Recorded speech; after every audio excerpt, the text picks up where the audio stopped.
Cette nuit-là ne fut pas seulement une nuit de tempête, ce ne fut pas juste un front froid de plus, banal, sur la côte mexicaine.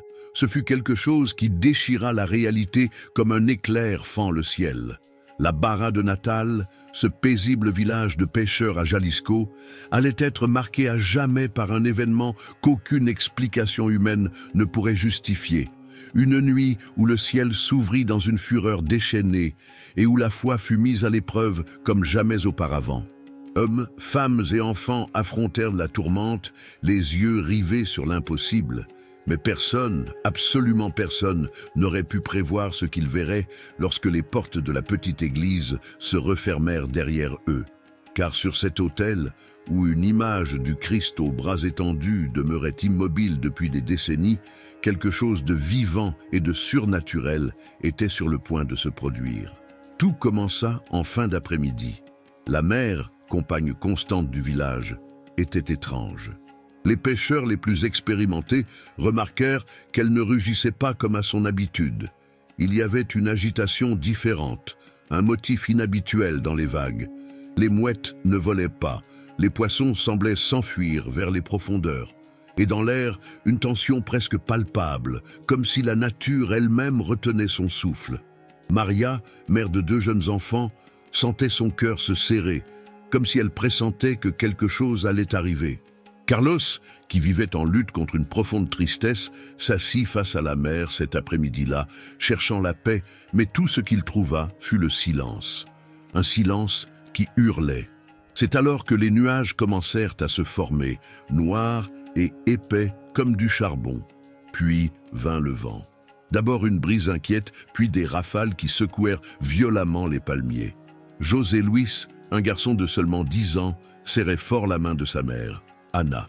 Il ne comprenait pas ce qui se passait, mais il voyait la peur gravée sur son visage. Et si même les adultes tremblaient, quelque chose de vraiment terrifiant était sur le point de s'abattre sur la ville. La mer avança comme un monstre affamé. Les vagues frappèrent la côte avec une force colossale, arrachant les bateaux des quais, détruisant des murs, emportant tout sur leur passage. Les maisons commencèrent à grincer, les tuiles s'envolaient comme des feuilles mortes. Les gens criaient, couraient, tentaient de sauver ce qu'ils pouvaient. Mais au milieu du chaos, une voix se distingua. Le vieux prêtre, sa soutane déjà trempée par la pluie, cria depuis le sommet de la place « Courez vers l'église, courez, elle est notre refuge !» Et comme si cet appel venait du ciel lui-même, les gens obéirent. Des familles entières, portant leurs enfants dans les bras et soutenant les vieillards, se dirigèrent vers la petite chapelle située au point le plus haut du village. Le vent semblait vouloir empêcher leur progression, comme si quelque chose cherchait à les tenir éloignés de ce lieu sacré. Mais un par un, en poussant, en criant, en implorant protection, ils arrivèrent. La porte de l'église s'ouvrit avec difficulté, mais céda. Et lorsque le dernier habitant entra, elle se referma dans un fracas qui résonna comme un coup de tonnerre. À l'intérieur, l'air était lourd. La pluie martelait le toit avec fureur. Les bougies vacillaient. Certaines s'éteignaient, les gens pleuraient, priaient, s'enlaçaient. Et sur l'autel, l'image du Christ crucifié observait tout avec son regard sculpté tourné vers le bas, les bras ouverts, comme s'il accueillait chaque âme avec miséricorde. Le prêtre se plaça devant la foule et d'une voix ferme commença à prier. « Seigneur, nous sommes venus dans ta maison parce que nous croyons. Nous croyons qu'ici, entre ces murs, ta protection nous atteint. Délivre-nous de la fureur de cette tempête. » La tempête, à l'extérieur, sembla répondre à cette prière avec encore plus de rage. Le toit craquait, le bois tremblait, quelques gouttières se formaient, et soudain, un éclair tomba si près qu'il fit trembler le sol de l'église. Le bruit fut assourdissant, les bougies s'éteignirent toutes en même temps, et dans l'obscurité, quelque chose se produisit. Un silence dense envahit l'espace. Aucun mot n'était prononcé. On n'entendait que la respiration des gens et le bruit de l'eau qui ruisselait. Ce fut à cet instant que Maria, agenouillée avec ses 2 enfants à ses côtés, ouvrit les yeux et regarda l'autel. Ce qu'elle vit fit s'arrêter son cœur un instant. L'image du Christ avait bougé. Ses bras, jusque-là dressés en forme de croix, descendaient lentement le long de son corps. Elle cligna des yeux, pensant que c'était une illusion. Mais ce n'en était pas une. À côté d'elle, un homme murmura « Tu l'as vu aussi ?» Bientôt, tous dans l'église regardaient. Certains reculèrent, d'autres pleurèrent. C'était impossible, mais cela se produisait. Le Christ de l'église de la Barra de Natal avait abaissé ses bras, comme s'il se rendait ou enlaçait les fidèles avec compassion. L'image restait immobile à présent, mais sa position avait changé. Quelque chose avait bougé, quelque chose de surnaturel était là. Le prêtre tomba à genoux sans dire un mot. Ses yeux embués reflétaient la bougie que quelqu'un tenta de rallumer. « C'est un miracle !» dit-il enfin. « Il a abaissé ses bras pour nous. » Et à cet instant précis, comme en réponse venue d'en haut, la tempête s'arrêta. Pas progressivement, pas lentement. Elle s'arrêta, tout simplement. Comme si une main invisible avait éteint le chaos. Les gens ne savaient pas s'ils devaient pleurer, remercier ou rester silencieux. C'était impossible à comprendre. Mais tous savaient qu'ils avaient été témoins de quelque chose de divin. L'Église, malgré la tourmente dehors, était intacte, et l'image du Christ avec les bras abaissés devint le symbole vivant de ce miracle. Dans les jours qui suivirent, les habitants commencèrent à raconter l'histoire. Pas comme un mythe, mais comme des témoins. La foi fut renouvelée, l'image devint un lieu de pèlerinage. Beaucoup revenaient à l'église juste pour regarder le Christ et le remercier. Et il ne fallut pas longtemps pour que d'autres miracles commencent à se produire. La première histoire vint de Maria. Quelques mois après la tempête, elle fut diagnostiquée d'un cancer. Les médecins furent clairs. Son cas était terminal. Mais Maria, se souvenant de la nuit du miracle, retourna à l'église, s'agenouilla devant le Christ aux bras abaissés et fit une prière simple. « Seigneur, laisse-moi vivre, laisse-moi élever mes enfants. » Quelques jours plus tard, ses examens commencèrent à changer. Les tumeurs régressèrent, les médecins ne surent pas l'expliquer. Mais Maria savait, le Christ l'avait encore écouté. La deuxième histoire fut celle d'Anna, la mère de José Luis. Un jour, le garçon eut un grave accident et tomba dans le coma. Les médecins dirent qu'il ne reviendrait pas. Anna, désespérée, retourna à la même église et implora un miracle. Cette nuit-là, sans raison apparente, José Luis ouvrit les yeux. Aujourd'hui, il vit en bonne santé et heureux. Chaque fois qu'il entre dans l'église, il regarde l'image et sourit. Il sait qu'il a été sauvé là. La troisième histoire, peut-être la plus touchante, fut celle de Carlos. Un homme abattu par la dépression qui avait perdu le sens de sa vie. Après la tempête, il commença à visiter l'église tous les jours. Un jour, il s'agenouilla devant l'image et demanda une seule chose, de la force. Et à cet instant, il ressentit quelque chose qu'il ne pouvait décrire. Une légèreté, une paix. Depuis lors, il a reconstruit sa vie, repris le travail et retrouvé la joie. Il ne cessait de répéter « C'est là que j'ai été guéri », pas du corps, mais de l'âme. La nouvelle de ce qui s'était passé dans l'église de la Barra de Natal se répandit rapidement. Le miracle des bras abaissés du Christ traversa les frontières. Il ne fallut pas longtemps pour que des pèlerins, des curieux et des dévots de différentes régions du Mexique et même d'autres pays commencent à arriver dans ce petit village. Beaucoup venaient juste pour voir l'image. D'autres, les larmes aux yeux, s'agenouillaient à l'autel en quête de réconfort, de guérison et d'un nouvel espoir. L'église, autrefois fréquentée uniquement le dimanche, était maintenant visitée tous les jours de la semaine. Des hommes endurcis par la routine de la mer entraient en silence, ôtant leurs chapeaux, pliant les genoux, déposant leur peur devant la croix. Des jeunes amenaient leurs parents malades, des épouses pleuraient pour leurs maris disparus, des grands-parents portaient de leurs petits-enfants dans les bras pour les présenter à l'image du Christ qui avait abaissé ses bras face à la douleur du peuple. Une atmosphère de révérence envahit le village, et personne ne pouvait le nier, quelque chose de divin était là. Les jours qui suivirent la tempête furent ceux de la reconstruction. Les maisons furent relevées, les bateaux réparés, les filets refaits. Mais ce que personne ne pouvait réparer avec des outils, c'était la foi. car elle n'en avait pas besoin. Elle était vivante, ardente, vibrante. Les gens priaient avec ferveur.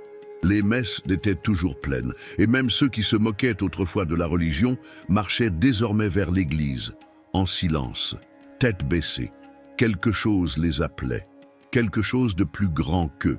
Et cette nouvelle vague de foi ne resta pas sans fruit. Plusieurs miracles commencèrent à être rapportés par les habitants et les visiteurs. Certains étaient simples, presque silencieux, comme ce vieil homme qui retrouva partiellement la vue après avoir prié avec cœur devant l'image. D'autres étaient plus marquants, comme celui de la jeune Camilla qui avait perdu l'usage de ses jambes après un accident, mais qui, après un mois de visite et de prière dans l'église, recommença à marcher. Les médecins ne comprirent pas, les dévots remercièrent. Mais il y avait une histoire que personne n'oubliait, l'histoire de Carlos. Il raconta lui-même son témoignage lors d'une messe devant toute la communauté. La voix tremblante et les mains frémissantes, il dit « Pendant des années, j'ai voulu abandonner la vie, j'ai tout perdu. Ma famille, mon travail, ma volonté de me lever le matin, tout était sombre, tout était douleur. Quand le miracle de la tempête a eu lieu, je n'étais pas dans l'église. J'étais enfermé chez moi, seul. Mais le lendemain, quand j'ai entendu ce qui s'était passé, quelque chose m'a appelé ici. Je suis entré pour la première fois, sans espoir, sans rien. Et quand j'ai regardé le Christ aux bras abaissés, j'ai senti qu'il me comprenait, qu'il savait ce que c'était d'être brisé à l'intérieur. Et c'est à cet instant que j'ai réalisé, il n'a pas abaissé ses bras parce qu'il était fatigué, il a abaissé ses bras pour m'enlacer. Le silence qui suivit son témoignage fut total. Beaucoup pleurèrent. Puis, un par un, ils commencèrent à applaudir. Non pour l'histoire de rédemption de Carlos, mais pour la vérité spirituelle qu'elle portait. Le Christ avait abaissé ses bras pour accueillir, pas pour abandonner. Avec le temps, l'image fut appelée par beaucoup le Christ aux bras abaissés ou le Christ de la tempête. L'évêque du diocèse vint visiter le lieu, enregistrant officiellement les témoignages et autorisant le pèlerinage. Ce n'était pas encore reconnu comme un miracle par l'Église, mais pour les habitants, il n'y avait aucun doute, c'était une intervention divine. 50 ans passèrent. Le village grandit un peu, gagna une école, un petit hôpital, et aujourd'hui, il reçoit des centaines de visiteurs par mois. Mais l'église reste le cœur battant de la Barra de Natal. Toujours simple, avec les mêmes murs de pierre, la même croix sur l'autel. Et là, demeure l'image du Christ aux bras abaissés. Elle ne retrouva jamais sa position initiale. Et personne n'essaya de la forcer. Pour eux, c'était ainsi que le Christ voulait rester, non crucifié, mais accessible. Non distant, mais parmi le peuple. Non punissant, mais pardonnant.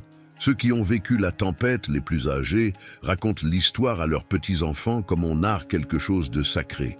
Certains conservent des morceaux de bois, des bateaux détruits en souvenir. D'autres ont de petites reproductions de l'image chez eux. Mais tous, sans exception, portent la foi gravée dans leur cœur. Maria, la mère guérie du cancer, est aujourd'hui l'une des coordinatrices de la communauté. Elle s'occupe des fleurs de l'autel, allume les bougies, accueille les visiteurs avec un sourire empreint de paix. José Luis, le garçon sorti du coma, est aujourd'hui médecin.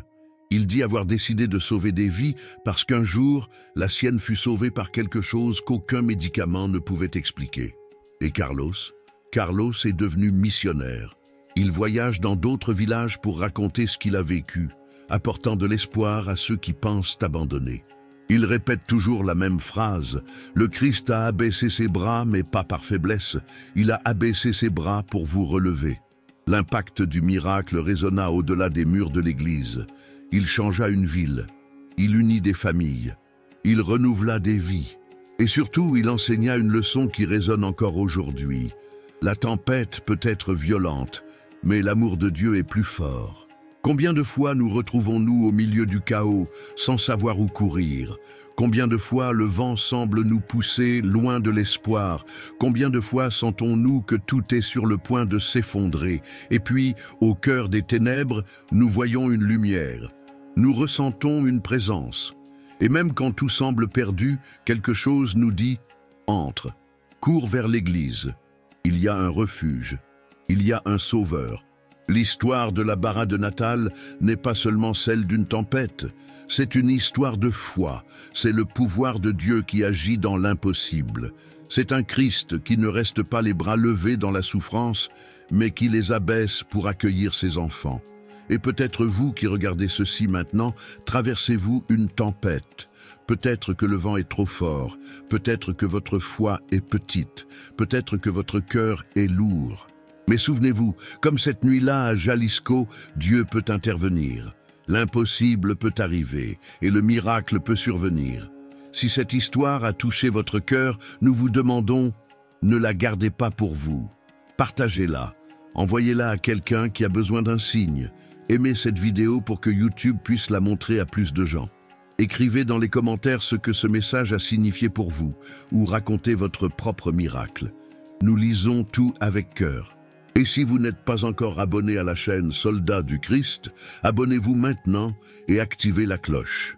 Ici, chaque jour, nous partageons des histoires qui nourrissent la foi, éveillent le cœur et nous rappellent que Dieu n'arrête jamais d'écouter ceux qui le cherchent avec cœur. À bientôt dans la prochaine vidéo et d'ici là, que le Christ aux bras abaissés vous enlace dans chaque moment difficile de votre vie, car même si tout semble s'effondrer, la foi peut vous soutenir. Et parfois, c'est tout ce dont vous avez besoin pour que le miracle se produise.